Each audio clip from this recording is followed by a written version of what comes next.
What's going on, y'all? So listen. Oh, what's going on, you guys? We are back. We are back. Girl, Mona ain't giving us no motherfucking breasts, okay? Somebody tried to put down in my comments that Love and Hip Hop Hollywood was canceled, and it's not. They're still doing it. It's some people that's not coming back, but they're still doing it. None of this shit is canceled, okay? So stop putting false information in my comments, because y'all don't know. Love and Hip Hop New York, we ain't getting no reunion because it's a mid-season. You know, it'll be back soon. Probably when Love and Hip Hop Miami go off, okay? That's still going on.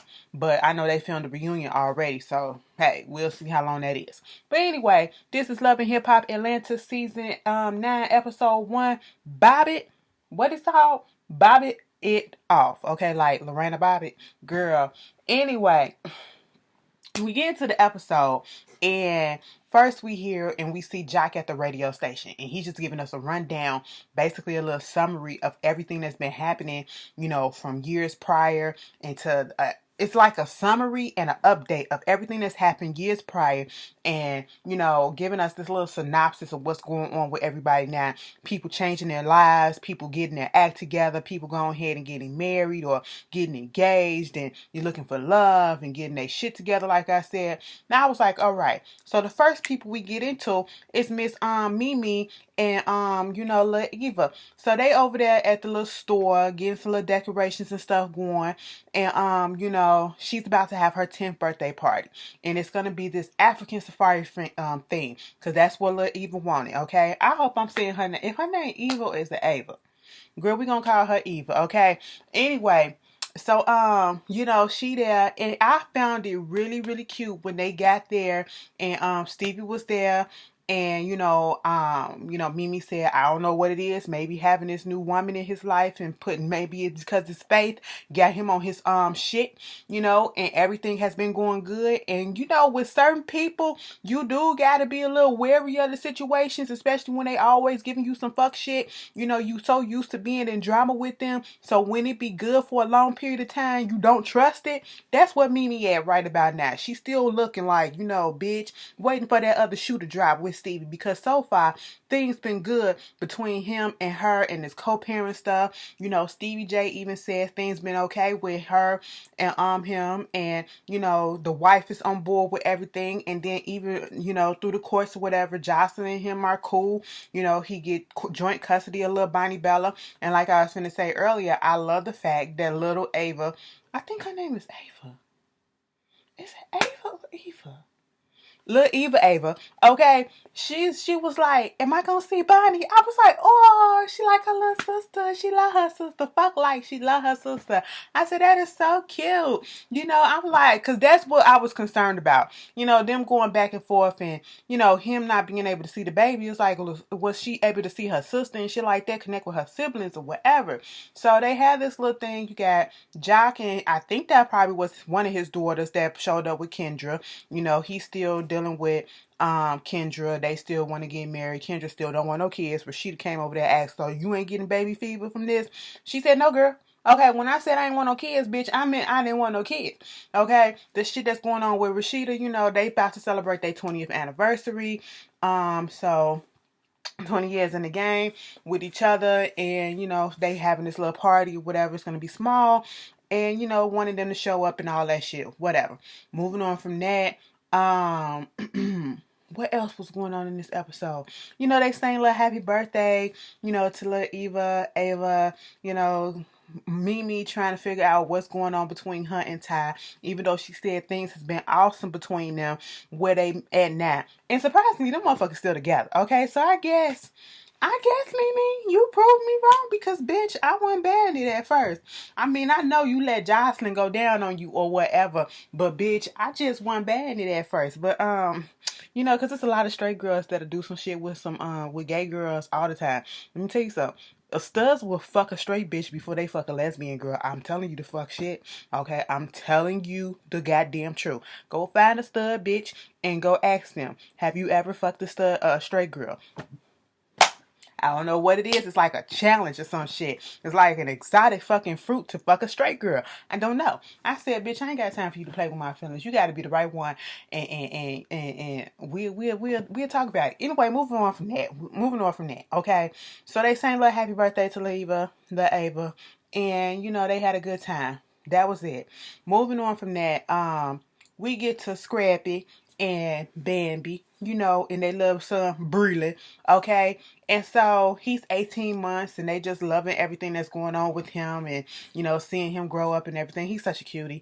And next thing you know, somebody knocking at the door. Here come Mama D. Mama D up in this goddamn confession was looking like Whitney Houston hologram, okay? I said, and I will always love you, okay? You know, hey, that's what I wanted to hear, okay? You know, I was just like, this hair, I wasn't feeling it, okay? I liked the bob, I just didn't like the color. You know what I'm saying? It made her, I don't know, it made her look off, okay? But she come in with a welcome. Mama D got an assistant. I said, what the fuck is going on with Mama D? Mama D basically told us that, you know, she had to change her shit up because she's had 3 surgeries on her bladder and probably her kidneys as well, but because at the end, one day she was you know, she already knew she had an issue with drinking, and you know sometimes people don't realize or want to acknowledge their problem until they hit rock bottom, and her rock bottom was when a kidney stone ruptured and ruptured in her goddamn bladder, bitch, okay? And basically blood was just leading everywhere, okay? Mama could have went to septic. Mama could have did a whole bunch of shit. That's what it means when they say life or death, okay? That blood, you know, sepsemia and all that shit, girl, you don't want none of that shit to happen, okay? That's part of what my uncle passed away from, but it's a terrible thing. It's a terrible way to go. But anyway, so she had to get surgery for that, and you know, and it was septicemia caused by alcoholism, just like this. Girl, she had to get 3 surgeries and she getting another one. And basically, you know, Scrap said you can't be drinking no more. That's what it is, okay? You know, you gotta change the shit around. She was like, I want y'all to be there because I love you and I love you and I love you. I was like, this is such a cute, like, we starting off on cute footing right about now. Everybody is owed to the fucking K because we remember back in the day when Mama D couldn't give a damn about motherfucking Bambi, okay? Or what did she like the Bams? I don't think she really cares too much for the Bams. Remind me in the comments, okay? I gotta go on BET Plus and rewatch the first seasons, all the seasons or whatever, like I did Love and Hip Hop New York. But anyway, yeah.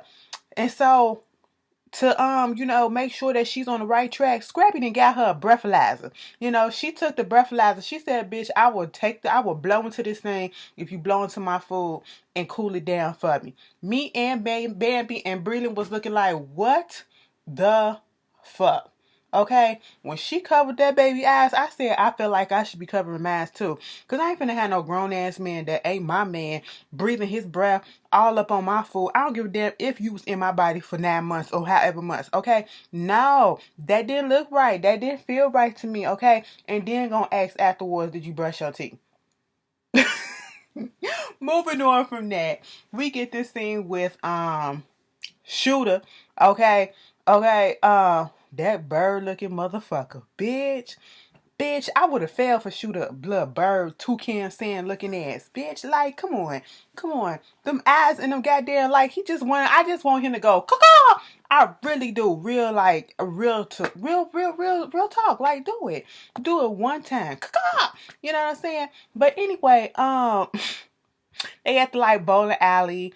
And he got his family there, and this is, I guess they're celebrating what would have been his son's who passed away 2 years ago, 23rd birthday. And so Sierra, her daughter, and her son with him, they're standing to the side. They didn't want to interrupt him giving his little speech or whatever.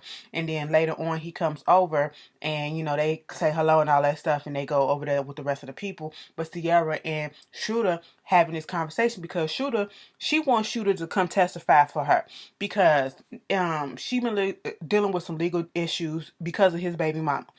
Now, I guess this was at the thing that we saw, you know, when they had that little dedication or whatever for Shooter's son, and he was releasing the doves and all that stuff or whatever for him.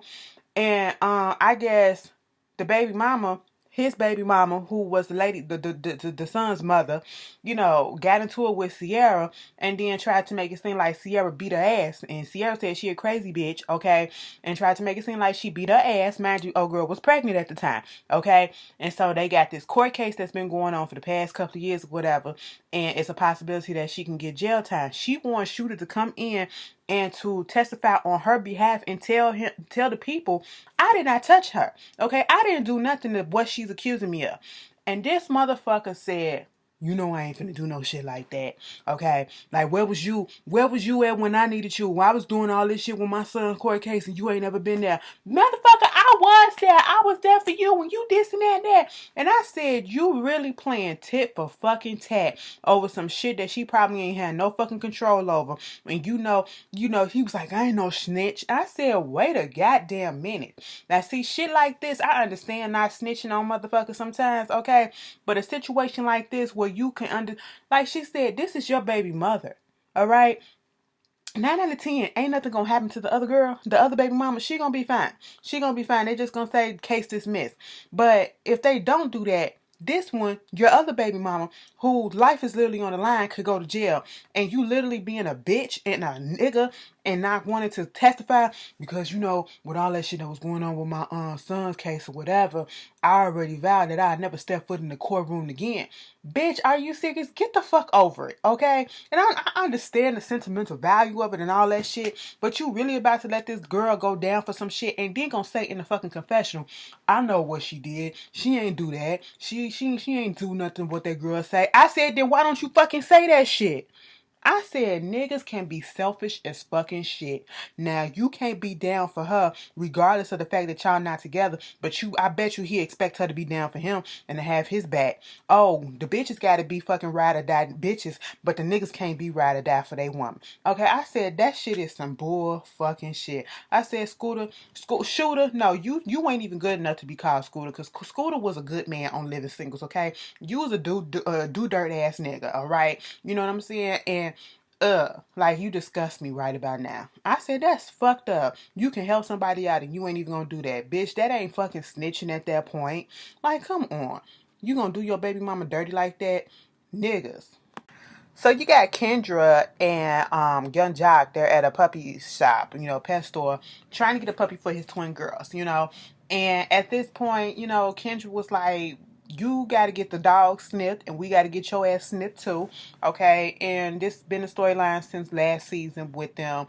Kendra just in her confessional talking basically about how she don't want no kids. He got enough kids. Listen, Kendra was giving me great value Mary J. Blige, okay, in that confessional. I was like, all right, girl, she looked like somebody that I know. And I'm just like, damn, y'all look so fucking similar. Like twins damn near. But anyway, Young Joc using this as a reason to bring up grievances that he has with her ever since they didn't get engaged or whatever. He conversations ain't really been the same. We've been arguing about the smallest and stupidest shit, 401ks and financial stuff and prenups and all this shit. And when he said that, I said, baby boy, that is not no small stuff. That is not nothing to put on a backboard burner, especially in today's economy. Okay, you need that shit, bitch. That's why your ass was out here riding for fucking Uber and shit. Like, I mean, ain't nothing wrong with it, but listen, you gotta have multiple streams of income to survive up in this goddamn economy today. Okay, and you are with a goddamn lawyer who knows exactly what she's talking about. So I would listen to her. Okay, and like she said, baby, you got already a whole bunch of kids. And I'm pretty sure your finances are spread thin. You do not need any more, to be quite honest, all right? You don't. So go ahead and make that appointment and get that thing snip. That is not going to make you less of a man, okay? You got all the kids, all right? We know that you can produce. At this point in time, there comes a time where you need to just chill the fuck out, okay? And that's what you need to do. Chill the fuck out, all right? Moving on from that, Rasheeda and Kurt, they at Frost Bistro that we saw them getting ready last season, and they got Kelsey, their other son, and Kai, Frost's other son, and Kai, their son together. working the whole restaurant. And shit just ain't really going the way that they supposed to, because the kids basically, being lazy and shit like that. And Rasheeda had to pull Kai to the side and let them know, this is about business and leaving a legacy for the kids. And why wouldn't you want to leave something that has your name on it to somebody in your family with that same name? And if this has your name on it, why wouldn't you want it to be great? Okay. The reviews are killing them because they said that they get good reviews on how the ambiance and the place is and the food is. It's just that the wait time for the food and shit, it just takes too damn long. You know what I'm saying? Because they're doing shit that they ain't supposed to be doing. Just being fucking lazy. And she had to, tell them about that. Then she gets into a conversation with Kurt, saying how the stuff is going well and he needs to give her props about press. And he was like, I mean, press out here doing good, but press Houston ain't doing good. She was like, that's a whole other situation that we got to address. Come to find out, Mama Shirlene, she coming back up there to Atlanta to do press. She want to do her job at press, plus do the business that she got going on. Mama Shirlene took it upon herself to want to do her own business, do some plus size clothing or whatever. And Kurt said she fucked around and took their vendors as well, using their vendors as well. And at one point I was like, what's the problem? But she didn't get permission to do so. And it seemed kind of underhanded, I guess, the way that he trying to say it, because Rasheeda had an issue with it too. And, like she said, if this was anybody else, this would have been cause for termination. And so Kurt said, basically, you got to put your foot down. And that's what happens. You can't be getting played by family members. You got to put your fucking foot down. Mama, no mama, or whoever, You can't show favoritism, nepotism, or none of that shit when it comes to fucking business, because the shit ain't gonna work. So we get into this double date that's gonna happen between Bambi and Scrappy and Sierra and Briscoe. Now Briscoe gets started. He was like, listen, bitch, like, our relationship been going through its ups and downs, mostly because of this whole case that we've been dealing with, so they going to the ice skating rink. Bitch, when I get slimmer, I want to do that, okay? When I get smaller, I want to do that because, girl, no. Girl, I fall and couldn't get my ass back up. Like, no, girl, Ashley, what was you thinking? I was trying to take risks. No, bitch, we don't take risks. Not at this. Nuh-uh. Okay? We take precautions. That's what we do. Okay? Listen, I'm just saying, girls. Anyway, and so she gets over there talking to Bambi. You got Briscoe and Scrappy playing around on the ice or whatever. And then you got Bambi and Sierra talking, and she's just revealing to her everything that's going on about this court case, and how she's just going through the motions and she's crying about it. And it's understandable because she don't know, her future is in jeopardy at this point. And I guess the decision will be had on Monday or something like that in a few days. And she don't know, it's up in the air. She don't know what's going to happen, and the fact that Shooter won't testify and all this stuff. And then she really wished that she was talking to Carly, but she haven't spoken to Carly. Carly hasn't really been the same since she been with Mo and all that shit. So, excuse me, there's that. And she felt bad for crying, and in a sense, she thinking that she kind of messed up the double date, but she really didn't. That's what happens when you with cool people or whatever. You can't reveal yourself and be one and be real and all that stuff or whatever. So Bambi was there to give her some comfort or whatever. Moving on from that, girl, what else happened after that? Joc and Kendra goes to the doctor to go talk to him and to see what is about to get the vasectomy. Now, when he was describing all the shit, I was like, okay, that sounds so much simpler than it is. And I know it'll probably, mess up some things or whatever. But to me, when Joc was getting to his feelings and all this stuff, and Kendra was like, why you want to have more babies and all this shit? You already spread thin trying to be there for this one and be there for that one. He made it seem as if she was trying to talk about, him being a father and not being able to be there for his kids. And that's not what she was saying. She said, basically, why do you want to spread yourself so thin that you gotta, figure out how you gonna be with this one, how long you gonna be with that one, and all this shit, And what Kendra is saying, it makes sense to me. I'm pretty sure it makes sense to y'all. And then he gonna throw up there trying to be an asshole and say, if you want this shit to happen, why don't you go ahead and get yours tied? Do you know how much of a difficulty that probably is for a woman to do some shit like that when it's probably easier for you to do it? Okay. But, I get it. But at the same time, I don't know, like, what do you need more kids for? What are you trying to prove at this point? I really don't get it, okay? She gets upset with him. She was supposed to come to Rasheeda's and Kurt engagement party, well, anniversary party, and she didn't even show up. We get to the goddamn anniversary party, and Rasheeda was like, wow, 20 years. Whoever would have thought that we would have made it 20 years? I said, bitch, we all did. Okay? Talking about something we went through your ups and downs. Bitch, you was never leaving that man. Okay? That man can cheat on you and have another baby on your ass and you're still going to be with him. Okay? We all thought that you was going to get this far. You know what I'm saying? Anyway, public humiliation after public humiliation after public humiliation, and you still there, okay? She don't believe in the 3 strikes you out rule, bitch, okay? She don't even believe in the 1, okay? She believe in the 100 sometimes, okay? Just keep coming back, keep coming back, keep coming back, keep coming back. That's what she believe in, giving passes after passes after passes, all right? Because after a motherfucker had a baby on me, that would have been my fucking final goddamn straw, okay? Even if I would have took you back the first time or whatever, that would have been my straw right then and there, bitch.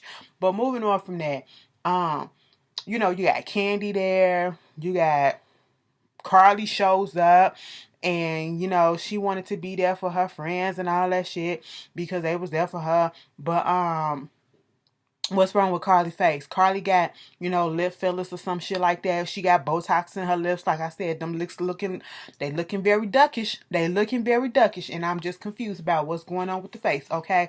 I said, Carly, there was absolutely positively nothing wrong with your face. You was one of the most beautiful girls on this show, okay? Because you came on, you look kind of natural. I don't know if you had any work done prior to the seasons or whatever, but this season, we can clearly see that you done did some shit to your face, okay? And I'm not liking it. Moving on from that, she go over there, sitting down there with Sierra, and they start talking once again about the little court case. Bambi and Scrappy them there.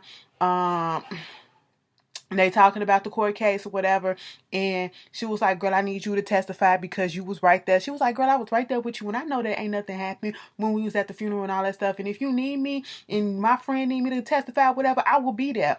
Then she gonna get up in this confession talking about something. See, I can't stand when people do this shit.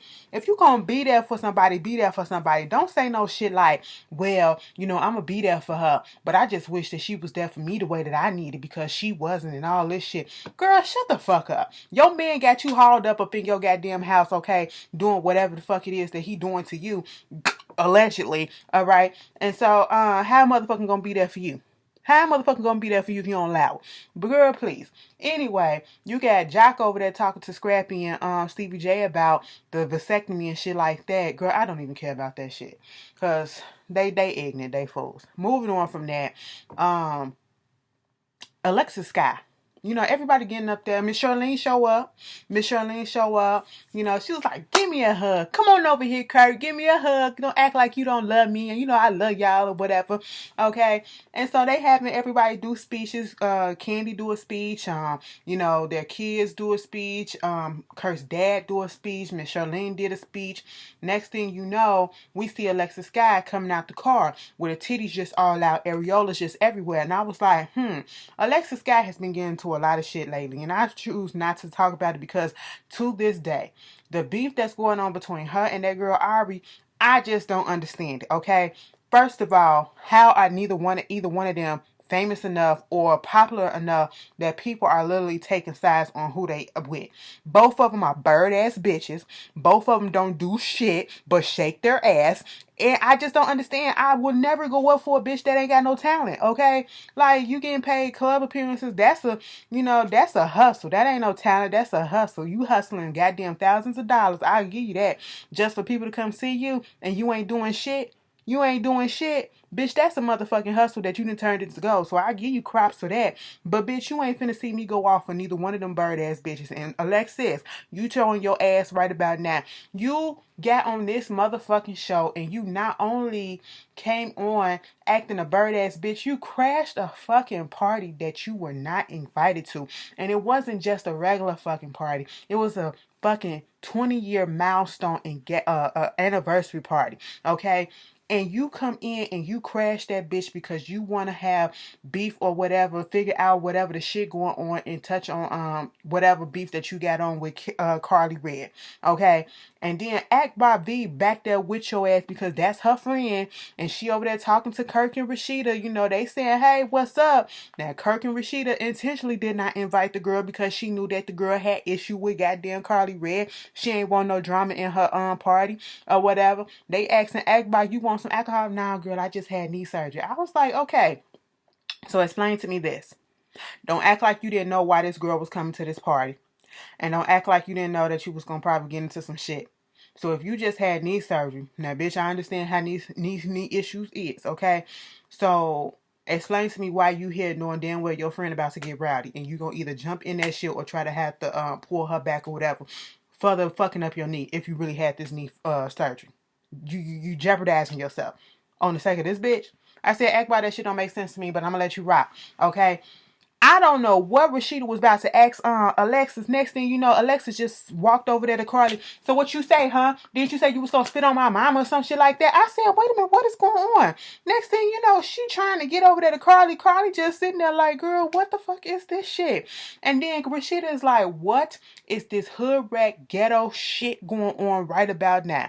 I said, bitch, I don't even fucking know. Alexis, I don't know if you trying to make yourself look big and bad. What you really making yourself look like is a bird ass dumb ass bitch. You look like a fucking clown, okay? You did not make yourself look good at any instance on this part, all right? And this is talking about something you finna see the real me. Oh, that you a bird bitch? Bitch, we knew that. We fucking knew that. Call your ass about this shit, bitch. God damn. Carly basically said that, you know, we find out that Alexis used to fuck around with Mo a couple of years ago before Carly even fucked around with him. Then she said a few months ago, they got into some mess to the point where she had to call, she got into some mess with Alexis' mama. Okay, Alexis up there, they showing a scene from in the past where she's sitting down there talking to Akbar about it, saying that, you know, Mo gave her my ring and I told him I didn't want to fuck with him no more or whatever, but he was still with me and all that stuff, wanted to be with me and all that shit, but I told him I didn't want to fuck with him no more. And then she get on the phone calling my mama and all that shit, talking about something, I'm gonna spit on you and your daughter every time I see you and all that shit. And I was like, what the hell is going on? Okay? Next thing you know, we get back to the presence of what this happening at this party and come at me. What you gonna do? What you gonna do? Carly said, come at me, bitch. Come at me, bitch. Carly is still sitting down there. I said, okay, what you gonna do? Not a damn thing. I'm about that life, bitch. I'm about that life. I said, Carly, you still sitting down. What life are you about? I was confused up until she all of a sudden get up and she was like, you can come over here, you come over here. She was like, nah, you bring that shit over here. And then she jumped into the arms of the security guard. I said, y'all doing all this shit knowing damn well y'all ain't finna put hands on nobody. Okay, now if you was really about that life, you would have been found Carly and you would have been fucked her ass up if you was really that upset, Alexis, and if you was really about that shit. Okay, fuck a camera, fuck an event, you would have been found that bitch, okay? Carly talking about all this shit going on. I don't give a fuck about Alexis. I've been hurt. I've been heartbroken. I've been betrayed. I've been going through some of the darkest periods of my life. I said, girl, what Mo did to your ass now? Okay? I said, this don't make no shit. Rasheeda was pissed, okay? Because this is her party, her anniversary that y'all done fucked up. And so now she left her own shit early. I said, that is fucked up. Mama D go do her little surgery. You know, she was like, it's a shame that alcoholism is trying to take me out and get me to this point because if I don't come through with this surgery, there will be no more Mama D. I said, girl, if you don't stop being so dramatic. But I get it. But girl, y'all know how dramatic Mama D can be. Okay, and it was nice that you know, Scrappy and Bambi was there for her. Then we get another dramatic ass scene. Whatever going on with Carly, you know, she at a funeral home in front of an open casket, you know, dressed in all black, talking about all the stuff that she been going through, that she's still been going through. You know, she's been depressed. I said, that nigga. There we go. We was trying to tell you that nigga ain't all the way right. Okay, Dr. Jeff told you that too. But you ain't want to hear it. You was so much wanting to be in love and shit like that. But hey, it is what it is. I'm pretty sure that's what it is. She had got me drinking and smoking and all this shit. And I was like, Carly, you got your friends showing up. They confused. And then it goes out. I said, Mona, girl, stop it. But that was Love and Hip Hop, Atlanta the season premiere. How did y'all like it? Y'all tell me in the comments and I'll see y'all later. Peace.